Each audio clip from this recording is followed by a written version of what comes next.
সুবিধাবঞ্চিত মানুষের সহায়তায় সিরিয়ায় তুরস্ক সরকারের সাথে যৌথ উদ্যোগে কাজ করছে ব্রিটিশ বাংলাদেশি চ্যারিটি সংস্থা মোমিন এইড। ইতিমধ্যে সিরিয়া তুরস্ক সীমান্তে আলেপ্পোতে পুরাতন স্কুলকে নতুন রূপ দিয়ে প্রতিষ্ঠা করেছে তাকওয়া স্কুল।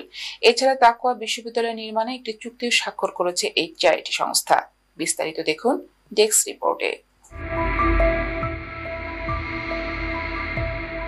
এক দশকের বেশি সময় ধরে গৃহযুদ্ধ চলছিল সিরিয়াতে। যুদ্ধে বহু সিরীয় তাদের বাড়িঘর হারিয়েছে, অনেকে পালিয়েছে দেশ ছেড়ে। যারা পালাতে পারেনি তারা যাযাবরের মতো জীবন কাটাচ্ছে। অনেকে আশ্রয় নিয়েছে তুরস্ক সীমান্তে, মানবেতর জীবনযাপন করছে তাঁবুতে।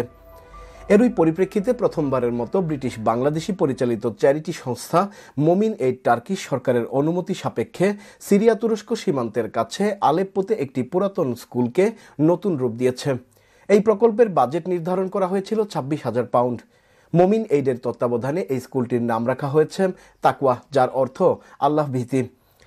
উক্ত অঞ্চলের গভর্নর এই জায়গাটি স্কুল নির্মাণের জন্য মোমিন এইডের দায়িত্ব দিয়েছেন।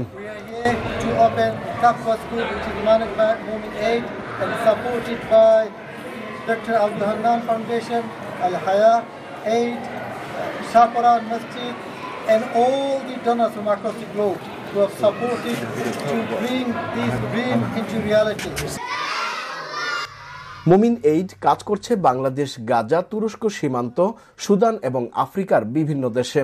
এই সফরে মোমিন এইডের চেয়ারম্যান মাওলানা মোহাম্মদ বদরুল হকের নেতৃত্বে সফরে উপস্থিত ছিলেন চ্যানেল এস সিইও তাজ চৌধুরী, বারাকা গ্রুপের সিইও আলহাজ মোহাম্মদ আব্দুল হালিম, নিউপোর্ট শাহপরান মসজিদের চেয়ারম্যান ইঞ্জিনিয়ার হারুনুর রশিদ এবং মোমিন এইডের এমডি মোহাম্মদ এস রহমান তারেক। এছাড়াও স্কুল উদ্বোধনের সময় উপস্থিত ছিলেন তাল আবেদ সিটির চেয়ারম্যান হাজ সালেহ আলহাজ আবদুল্লাহ, লোকাল কাউন্সিলের ডেপুটি চেয়ারম্যান মোহাম্মদ আল হামদো, লোকাল কাউন্সিলের এডুকেশন ডিরেক্টর মাকরি হাজ ইমাম এবং আরও অনেকে। এছাড়াও মোমিন এইড তাদের নিজ দায়িত্বে আরও একটি স্কুল নির্মাণের কথা ঘোষণা দিয়েছে। শুধু স্কুল নয়, মোমিন এইড স্থানীয় সরকারের অনুরোধে তাদের সাথে যৌথ উদ্যোগে একটি বিশ্ববিদ্যালয় নির্মাণের চুক্তি করেছে, যার অর্ধেক খরচ বহন করবে এই চ্যারিটি সংস্থাটি এবং বাকি দায়িত্ব নেবে স্থানীয় সরকার। তাকওয়া স্কুলের মতোই এই বিশ্ববিদ্যালয়ের নাম রাখা হয়েছে তাকওয়া বিশ্ববিদ্যালয়। স্কুলটির উদ্বোধন উপলক্ষে মোমিন এইড 200 শিশু কিশোরের মধ্যে বিতরণ করেছে স্টেশনারি জিনিসপত্র।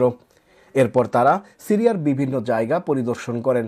মোমিন এইড শুধু এগুলি করেই ক্ষান্ত হয়নি, তারা টার্কিশ বর্ডারের কাছে তেল আবিয়াদ অঞ্চলের আকচাক্কালা ক্যাম্পে ফুড প্যাক বিতরণ করেছে 53 এতিম ও বিধবা পরিবারের মধ্যে। এছাড়াও নফল কুরবানির মাধ্যমে মোমিন এইড তাদের সফর শেষ করে সেই সাথে ফান্ড রেজিং এর মাধ্যমে আরও সহায়তা করার আশ্বাস দেয়। Desk report, NTV।